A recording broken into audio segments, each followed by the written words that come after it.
The sky was clear as the learned brotherhood approached. Their footfalls crunched in the frosted grass as a deep-throated baldron beat out the cadence to which they marched. They came to the tour at the time between times, climbing the hill when the day and the night battled for supremacy of the sky, light and darkness balanced on the edge of a knife. It was a most auspicious time, as it was also the time between times of the earth, the vernal equinox, when winter and spring battled for the supremacy of the season. They approached in straight, orderly lines from each of the four primary directions, singing a melancholic song to the burgeoning season. Moments before the somber procession had begun, the members of each line formed together to summon the elemental powers of earth, air, fire, and water from each of the four directions, to give them the strength for their upcoming ritual. Now they joined with their brothers from each of the other three directions at the top of the tour.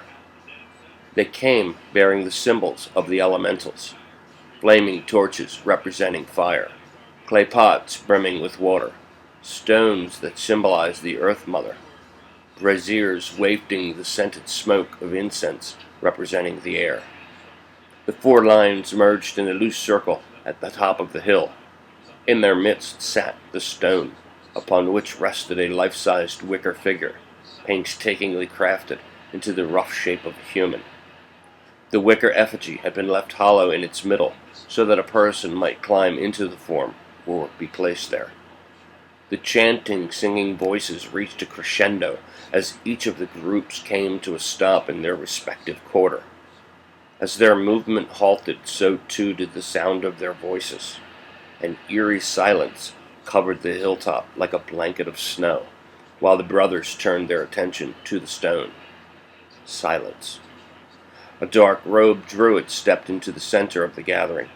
He was the sacrificer, a druid trained in the precise, noble art of the sacrifice. He was the man with whom the tribal leaders would consult when a sacrifice was needed for an appeasement to the otherworld, to ensure the continued prosperity of the tribe. He was their expert in the field of death, complete with a complex assortment of knives and hooks and other implements of his trade, a trade that he plied with exuberance and replete proficiency. Raising his hands, he spoke in a loud, booming voice. "We are arrogant and thoughtless, wasting the Earth Mother's riches, polluting and destroying her body. We remember and we mourn." He stepped to the stone and the waiting wicker shape. "As the embodiment of our destructiveness, we offer this sacrifice to appease our mother." At a nod, several brothers dragged a hapless form into the clearing, a prisoner captured from an adjoining tribe. He was a ransomed warrior for whom no one would pay ransom. He was, like all of the warrior class, held in the highest esteem, performers of a vital service for their respected tribes. As a result of the tribe's esteem for the captured warrior, the sacrificer removed a small leather pouch, concealed within the innumerable folds of his dark robe.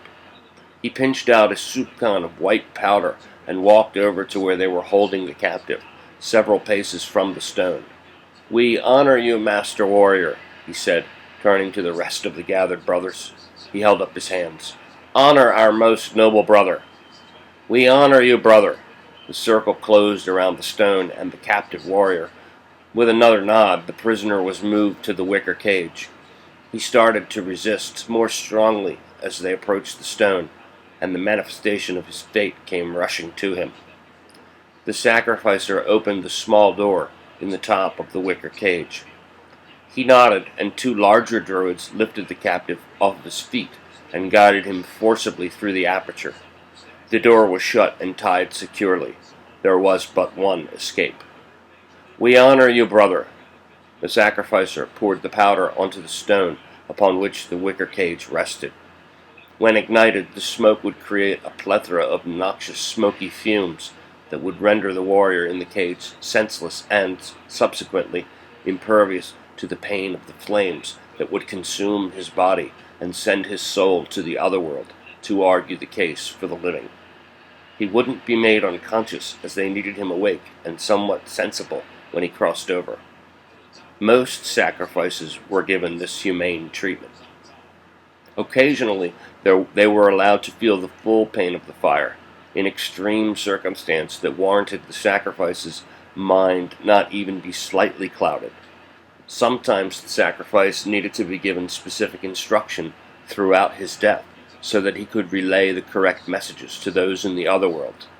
This happened when the purpose of the sacrifice was to end an emergency situation, such as a devastating drought or the pestilence of plague. The sacrifice was kept from stupefaction, so that he could better convey the gravity of the tribe's case with a lucid mind to those in the other world who might help. When you get to the other world, tell them of your humane treatment at our hands. Tell them you were spared pain by the munificence of this tribe. The captive, who had been relatively calm considering the situation, smiled. You and all of your brothers are less than swine. I spit on your mercy. The captive spit on the stone for emphasis. The gathered brotherhood gasped at the behavior of the captive. To be sacrificed was considered an honor, a highly celebrated task to be performed, a task upon whose successful completion often rode the fate of entire tribes. Every tribe practiced these rituals. Every tribe member knew of the singular honor the sacrifice offered to the individual and to the tribe. The sacrificer held up his hands for silence. You disgrace yourself and your tribe. Since you do so, it is my sworn duty to help you purge before you pass through the portal to the other world. He approached the stone. I invoke the Tielmo Alwith, the feeling fire. The captive's face paled with the pronouncement of the Tielmo Alwith. To his credit, he said nothing. The sacrificer leaned to the wicker and blew the white powder away. There would be Tielmo Alwith. There would be pain. The Baldwin picked up the tempo, pounding like a racing heart, as the sacrificer nodded to the Mabinogi, the druid novices holding the torches at the edge of the clearing. As the sun crested the horizon, turning night into day, winter into spring, the Mabinogi set alight the pyre. Flames leaped hungrily to the wicker cage, igniting the dry wood. The warriors' clothes caught fire instantly, blazing heavenward in a magnificent orange light. The mass of druids grew silent, better to hear the coming screams from the warrior who was about to plead their case for them in the other world. They didn't want to make any noises that might otherwise distract or drown out the sacrifice's plea. The warrior was remarkably silent as the flames burned away his clothes. When his hair began to singe, even courage couldn't keep the screams at bay. They poured out of the burning cage like a spiral of sound, high-pitched and loud, then became a wordless ululation that rose above the roaring pyre to circle over the heads of the crowd before spiraling heavenward and, it was hoped, into the other world. The screams didn't last long as the man was consumed. The Brotherhood watched while the distinctness of the shapes of the stone blurred and faded, becoming one shape, then no shapes. The thick acrid smoke billowed from the stone, then dissipated in the stiffening breeze. The air was clean once again. The fire had almost died away before the sacrificer raised his arms. May this sacrifice speak well on our behalf. May spring come to cast off the cold, cruel shackles of winter, that we might once again walk under the warmth of the sun. At this pronouncement, he began his slow retreat down the hill. Another seasonal sacrifice complete. The Brotherhood followed him in a solemn line, chanting as they walked. The Mabinogi would remain behind to gather any of the bones left after the intense burn of the sacrificial fire. These they would crush into a fine powder they would ceremoniously scatter to the four winds to further ensure the success of the sacrifice. A malevolent feeling tinged the air as the last of the Mabinogi left the tor. The first rays of the sun rose over the edge of the hill and touched long yellow fingers to the hard granite surface, scouring it clean of the shadows that had played across its face moments before.